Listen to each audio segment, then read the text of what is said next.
Today, we're going to be exploring what happens when you stop worrying about what people think. Ooh, that's a good one. Yeah, we're really going to dig deep into this. And we're going to explore not just the obvious stuff like, feeling freer or whatever. Right. But also like the unexpected stuff, the stuff that happens that maybe you wouldn't even think of at first.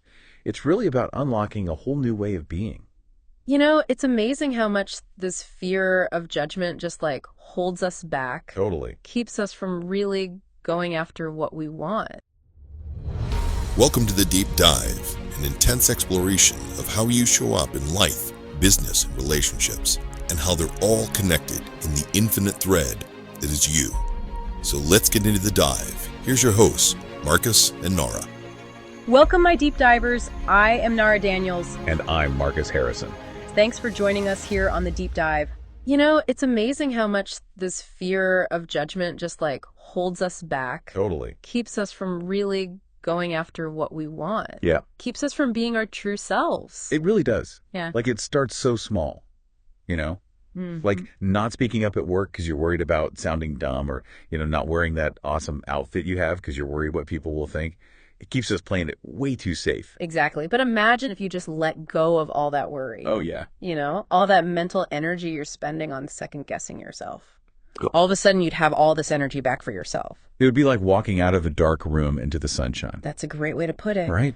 Just like that. You can breathe. You can move. You're free. Exactly. That's the freedom we're talking about. Yes. And it can touch every single part of your life. Mm-hmm. But before we get into how to do that, how to actually break free. Yeah. We need to understand why we're even so worried about what other people think in the first place. Yeah. Why are we like this? Right. It's not like you're choosing to stress about it. Yeah. It's automatic almost.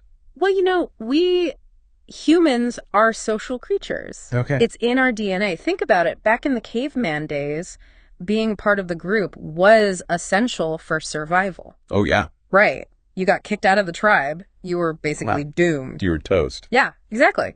So this fear of judgment, it's like this deep down instinct. We inherited it from our ancestors. Wow. I never thought about it like that. It's fascinating. So we're basically hardwired to want to fit in. It makes sense, right? But, okay, so how does knowing all that help us in the modern world? Right. It's not like we're going to get kicked out of the tribe and eaten by a saber-toothed tiger or something. True. But our brains haven't really caught up with modern times. Oh, I see. So that fear, it's often more of a primal reaction than a logical one. That makes a lot of sense. Yeah. So, how do we start to rewire that reaction? Because I know logically I don't need to make everyone happy. Yeah. But emotionally, it's a whole different story. It takes work, but you can actually desensitize yourself to judgment. Okay. It's like building a muscle. Okay. The more you expose yourself to criticism or even praise, and you don't react emotionally to it, the less power it has over you. I love that. Yeah. So instead of freaking out when someone doesn't approve of me, I just kind of notice it, but don't let it define me. Exactly. Ah. You're learning to detach from that emotional charge. It's like watching a storm from a distance. Ooh, I like that. You acknowledge the power of it, but you don't let it sweep you away. And that brings us to a really interesting concept that Coach Dan Gordon talks about. Okay. The prison paradox. The prison paradox. Okay, I'm intrigued. Tell me more. Okay, so imagine this. When you start to break free from this fear of judgment, you're basically breaking out of a prison, the prison of other people's opinions. Well, yeah. But here's the paradox. Those who are still trapped inside that prison might feel threatened by your newfound freedom. Really? Why would that be threatening to them? Because it challenges their own limitations. It's like you're holding up a mirror to their fears, reminding them that they're still trapped. So it's not even about me, it's about their own stuff. Exactly. Okay. Their reaction is a reflection of their journey, not yours. Okay, I get that. But knowing that doesn't necessarily make it easier to deal with. Of course not. Especially if it's coming from someone I'm close to. Right. You want that support. So how do you actually deal with someone who's trying to, pull you back into that box? Yeah. You know what I mean? Well, the first thing is just noticing what's happening. Are they making little digs at your choices? Oh, okay. Are they questioning everything you do, trying to make you feel dirty? So basically, pay attention to those red flags. It's Yeah. not just me being sensitive. Right. Once you see it for what it is, then you can start setting boundaries. Boundaries, okay. Everyone's always talking about boundaries, but what does that even look like in this situation? It can be super simple, like just saying, I appreciate your concern, but this is what I've decided. Oh, yeah. Or, I hear your perspective, but I'm good with my choice. So you're being strong, but not starting a fight. Exactly. You're not backing down, but you're not getting all defensive either. It's about owning your decisions. I like that, owning it. It is. Sometimes, though, does setting boundaries mean like spending less time with some people if they're just always bringing you down? It can, yeah. Yeah. That's a tough one, especially if it's someone you care about. But you have to take care of yourself, too. You can't pour from an empty cup, right? So true. You deserve to have people around you who lift you up, not drag you down. Okay, that makes sense. But what about when you can't just like avoid the judgment? Like if you're giving a presentation at work. Right. Or sharing something personal online. Those can be scary moments. And it's totally normal to feel anxious. But remember, we talked about building that muscle. Right, like with the storm analogy. Yeah. But sometimes it feels less like a storm and more like a tornado, you know? It takes practice, for sure. And this is where another piece of the puzzle comes in.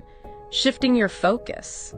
Okay, from what to what? Instead of needing everyone's approval, you focus on being aligned with yourself, your values, your goals. Okay, break that down for me. What does that actually mean?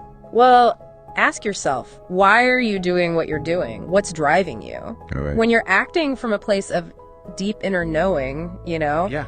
that gives you a kind of peace that can handle anything. So it's like with that presentation, instead of stressing about everyone liking it, Right. I focus on just sharing good information. Yeah. And connecting with the people who get it. Exactly. You're not there to please everyone. You're there to be you and share your gifts.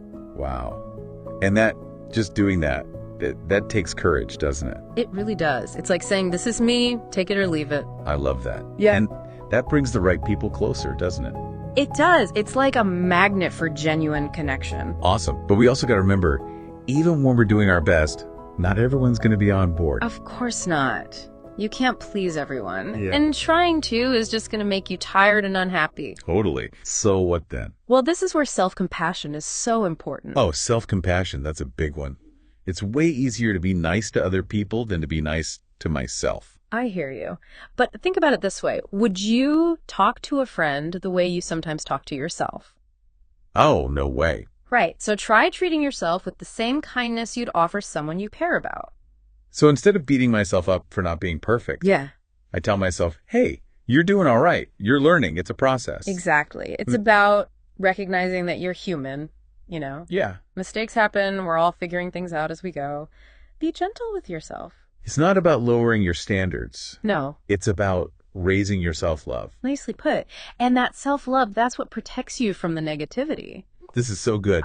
It's like we're building this whole toolkit, right? Yes. We've got boundaries, focusing on my own values, Yes. self-compassion, anything else we need in this toolkit. Well, one more essential ingredient, finding your tribe. Oh, yeah. Finding your people, the ones who get you, the ones who cheer you on no matter what. It's not just about getting rid of the bad stuff, but inviting in the good stuff. Exactly. So even when we're working on not caring what everybody thinks, we still want to feel like we belong somewhere, right? Of course. Connection is a human need. Totally. Yeah. So how do we find those people who, really get us, the ones who celebrate who we are, our tribe? Well, first you got to remember you're not alone in this. Okay. There's so many people out there who are on the same journey, trying to be real, trying to be brave. And, the more you own who you are, the more you attract those kind of folks. Like a magnet. Exactly. Okay, but where do you even find these people? Do we just have to bump into them randomly on the street? Uh-huh. Sometimes. But you can also be proactive. Think about what matters to you, your values. What kind of energy do you want in your life? Okay. So if you value creativity and kindness and learning new things, you're going to look for people who vibe with that. Okay, so I go to places where those values are like the norm. Exactly. Join groups, take classes, look online, anything that lights you up, Because having fun together is great, but if you don't share the same values, it's not going to go very deep. You got it. Yeah. It's about that foundation, that deep understanding. And it doesn't have to be a huge group either. Sometimes a few really solid connections is all you need. Those ride or die friends. The ones who just get it. Exactly. It's like having a built-in support system. Yeah. But what if just thinking about putting yourself out there is totally terrifying? Oh, I feel you. Like, what if you're more on the introverted side? Start small. Chat with someone at a book club. Or reach out to someone online whose work you admire. Just take little steps. Exactly. And honestly, when you surround yourself with people who lift you up, It makes it way easier to handle those times when you do face judgment from others. Oh, for sure. Your tribe becomes your safe space. They remind you who you are. They keep you going when things get rough. Yeah. It's like having your own personal cheering section. Exactly. And it's amazing how that spreads, you know.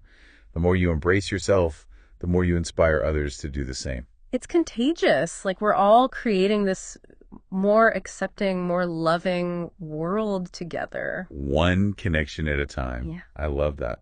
But what about those people what about the people in our lives who aren't ready to join us on this journey?